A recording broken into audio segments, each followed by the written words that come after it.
I'm Brakta Yahweh Brakatha, Yahweh Shah Brakta Yahweh Brakatha, Yahweh Shah Ba'ashem, Rakakwadash, double honor to the apostles, the elders. Salutations to you, sincere brothers, teaching in truth and in sincerity. This lesson will be entitled Food Apocalypse. Source Natural News, article entitled Food Apocalypse. The world has just 10 weeks worth of wheat left. This article was published May 29th, 2022. In less than 3 weeks, wheat could disappear from store shelves, suggested a food insecurity expert to the UN. Sarah Menker, the CEO of Agriculture Analytics from Grow Intelligence, told the UN Security Council that before the end of summer, the world's wheat supplies could dry up, and that the Russia-Ukraine conflict is not necessarily to blame, despite it being an easy scapegoat for Western governments and the media. The war has simply added fuel to a fire that was long burning.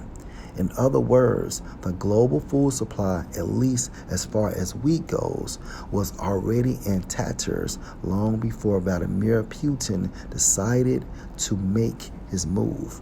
Together, Ukraine and Russia produce nearly 1/3 of the world's wheat exports. Ukraine specifically is considered to be the breadbasket of Europe. And right now, because of the war, it is no longer exporting crops, cooking oils, or other commodities. The longer the war goes on, the longer exports from these two countries will be halted. This spells disaster for North Africa, which imports most of its wheat and other crops from Ukraine and Russia via Black Sea ports, which also remain shuttered.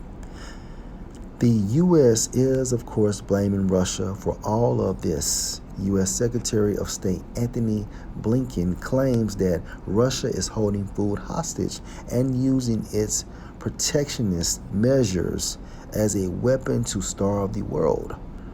The Russian government seems to think that using food as a weapon will help accomplish what its invasion has not, to break the spirit of the Ukrainian people, Blinken is quoted as saying.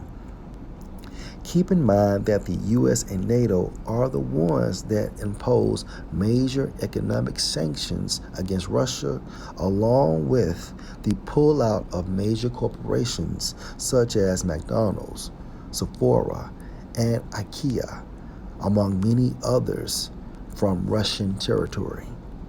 In response, Russia told countries that want its oil and gas resources that they would need to start paying for them in rubles.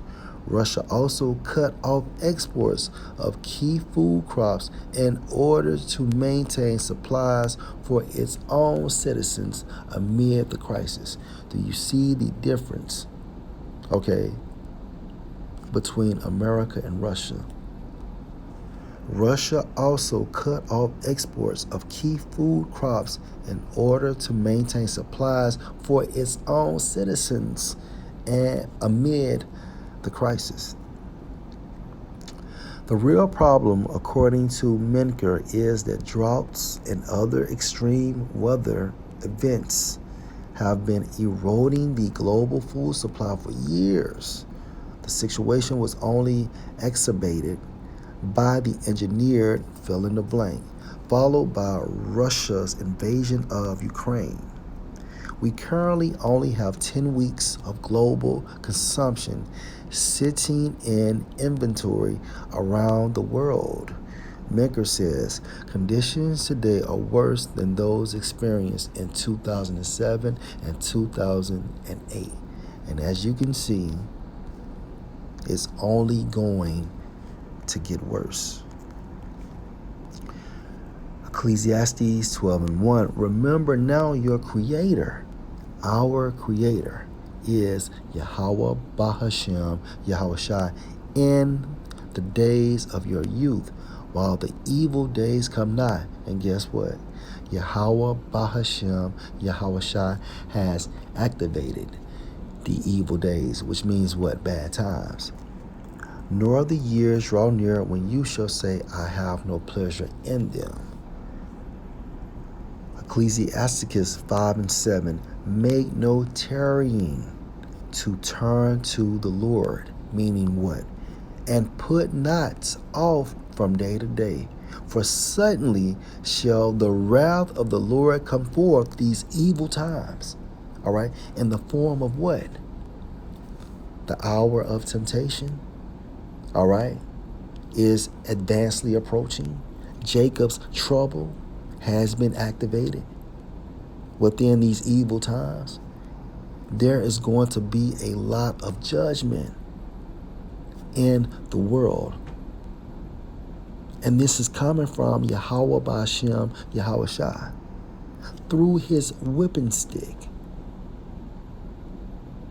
the nobility of Edom, who the Most High deals with on the left hand side through Satan.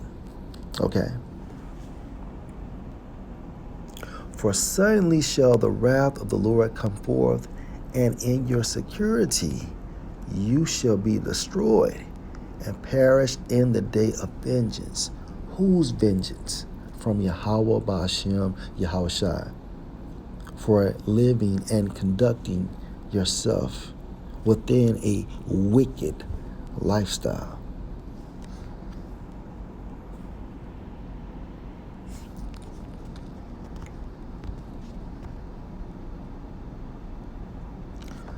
First Thessalonians 5 and 2, for yourselves know perfectly that the day of the Lord so come as a thief in the night. Literal. For when they shall say peace and safety, then sudden destruction come on them as travail on a woman with child, and they shall not escape. Right, because this is judgment day for a lot of people, all right, including 2/3 of Israelites, all right, that live in America, and the non-elect, which are Israelites, spread it throughout the four corners of the world, and these other nations, beginning with the nation of Esau, or the nation of Edom. It's about to get ugly. The Most High is going to use the sword, famine, sickness, okay, teeth of wild beast, and etc. to judge the earth.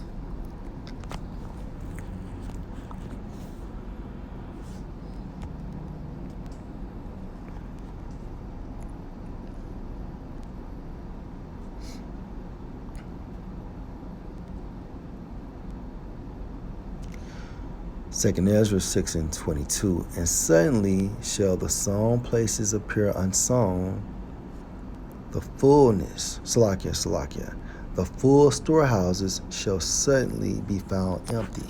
And according to this article,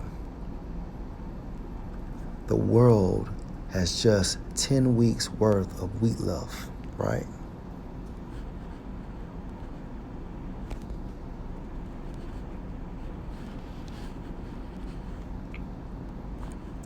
Second Ezra 15 and verse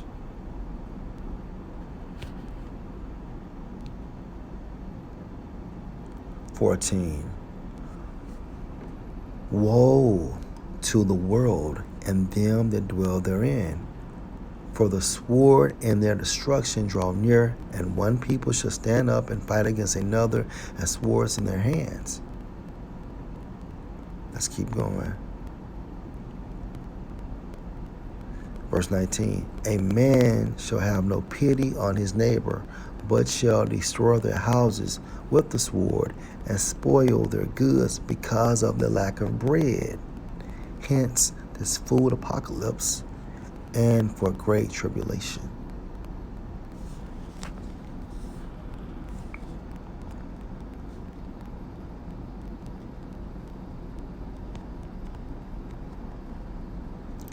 Isaiah 33 and verse 6. And wisdom and knowledge shall be the stability of your times, or of our times. Stability in the Hebrew is going into fidelity, which means what? Belief, meaning faith. And strength of salvation, the fear of the Lord Yahweh is his treasure. So we must invest our belief system, right? Our security, our fear in Yahweh, Ba'ashem, Yahushua. And everything will be all right, one way or the other. Lord, will you edify, Shalom.